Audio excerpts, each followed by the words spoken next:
The newborn monument here in Pristina city centre is supposed to symbolise the hope of all Kosovars as they declared independence from Serbia 2 years ago.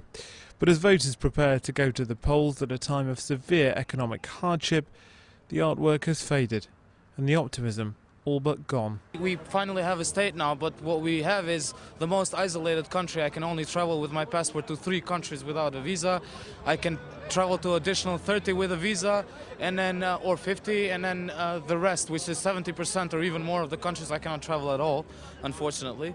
So of course I'm depressed on the situation in Kosovo. Kosovo is one of the poorest countries in Europe. More than 60% of the population is under 25, and youth unemployment stands at more than 70% according to some estimates.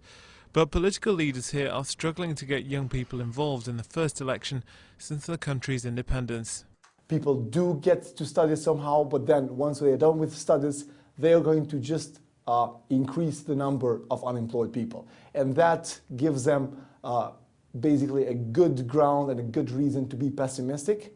And that makes it impossible, or makes it very hard, for the new parties that are promising changes to mobilize the youth especially.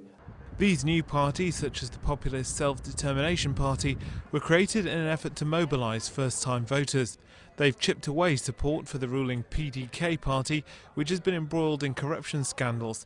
And this trendy cafe in Pristina, some young people see them as a new reason for hope. There is more light into the end of the tunnel.